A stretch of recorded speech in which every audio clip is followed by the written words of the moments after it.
In this video, we're gonna check out the easiest way to learn the Tapmill. Coming up.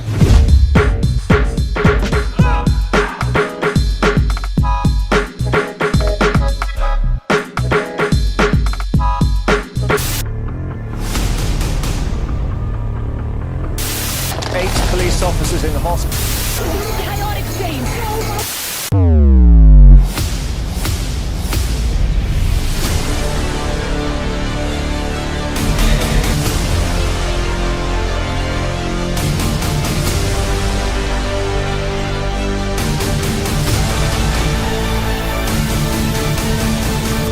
Alright, so what's up guys? My name is Coach Sambo, and on this YouTube channel, you will find tons of high quality b-boy tutorials, funny b-boy content, knowledge videos, and even like vlogs with my students and stuff. Well, basically it's just a b-boy channel, right? So if you are new to this channel, then don't hesitate to subscribe by using the little red button that you can find right there. Because you never know, this channel might just change your life when it comes to b-boying. So the Tapmill is one of the easiest windmill variations to learn. And in my personal opinion, I do kind of think a lot of b-boys and b-girls overuse it. And what I actually mean by that is that a lot of times it's used to cover up some move that kind of crashes, ending up in us witnessing gazillions of Tapmills and jams. So let me just make one rule right here. And the rule is never use your Tapmill more than twice spread throughout your rounds that you're gonna perform at a battle. There's so many moves and possibilities available for you. So don't be solving all of your problems with a Tapmill. Just train harder. So Tapmill might just actually be easier than a normal windmill. But I advise everyone to learn the normal windmill first before starting out with Tapmills. But if you can't do a normal windmill, then just look up my windmill tutorial that you can find on my YouTube channel. But if you know how to do a windmill, Then buckle up. because you are going to learn them in less than 5 minutes. That's right.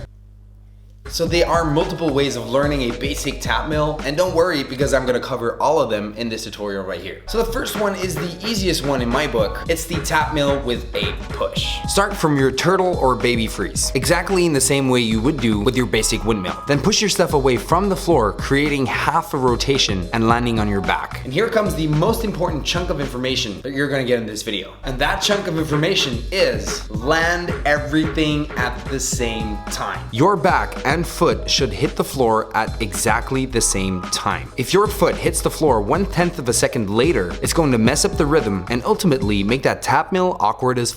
So make sure you hit everything flat on the floor at the same time. Also, the foot you place on the floor is determined by on which hand you perform your turtle or baby freeze on. If you turtle or baby freeze on your left hand, you should be tapping with your left foot. And if you turtle or baby freeze on your right hand, then you should be tapping with your right foot. But of course, it is possible to switch feet, as this is a common Tapmill variation. But let's just keep it basic for the moment. So now that we have all the info on this part of the Tapmill, you want to actually take your time and get used to this first. And it's not all that complicated, and because this is kind of easy, a lot of people have the tendency to perform this 2 or 3 times, telling themselves that it's easy, and then moving on to the next part, aka no patience. And this is of course not enough time for your muscle memory to absorb the motion and the timing and the technique of the Tapmill. So trust me, you want to perform this 20 to even 30 times at this practice that you're going to today or later, tomorrow, the next practice. When performing it 20 or 30 times, you want to keep an eye out for that perfect landing with your back and your foot perfectly synchronized. Now, if you're still messing up that timing right there, I just don't know how to explain it anymore. Like, and I really tried my best to explain this as clearly as I can. So do yourself a favor and Focus. just get it done. Fix it. So once this starts to work, you have to get back into that turtle or baby freeze. And the good thing about this is it's exactly the same as you would do in a normal windmill. And to be precise, if you have watched my windmill tutorial, it's the 3rd step of the windmill. To roll back over your shoulder back into that turtle freeze. So if you have a good windmill, this should be a walk in the park. And then once you get back into that turtle freeze, all you have to do is push yourself off and again land with your foot and your back at the same time on the floor. And then by looping this, you will be executing Tapmills. Congratulations. And I just want to add right here that if this is kind of easy for you, then you want to add some extra air time in there by pushing yourself further away from the floor when landing on your back. And this is just something I like to do when performing my Tapmills. If you're good at handstands and have decent strength in your arms, then this actually should be a walk in the park. So this is the easiest way to learn the Tapmill, and it really highlights the landing, which is the most important part of the Tapmill, and also the part with the most common mistakes. And then once you get a feel for this, you can start pushing other forms, such as the no air Tapmill. The no air Tapmill is another way of doing Tapmills, but now removing the push and or the air time, making your Tapmill smoother but still applying the correct timing when landing. This one can be performed at a higher pace and is still safe and easy to execute because of the hands that are still available. Next up, we have the no-handed Tapmill.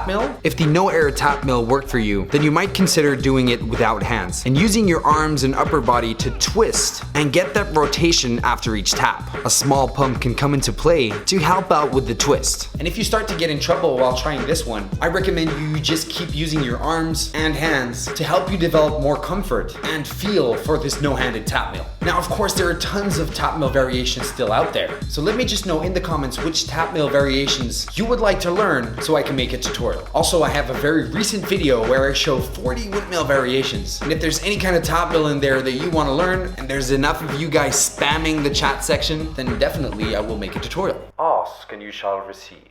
Also, let me add that you can find masterclasses and training videos on my website with more exclusive content to help you get to that next level. Also on my website, you can book me for private sessions online if that's something that sounds interesting to you. You can find the link to my website in the description down below. So I hope you guys enjoyed this video, and I hope you guys learned a lot from this video. And if you got any type of value in this video, then support me by smashing the like button and leaving a random comment to support my channel all the way up to Oh yeah, one more thing. If you actually learned the Tapmill from this video, then I would love to see a comment of you actually confirming that so we can kind of get a feel of how many people actually learned from this video. This is your man, Coach Sambo, your online b-boy coach. And at the end of the day, when you think about it, it's just all about that b-boy shit.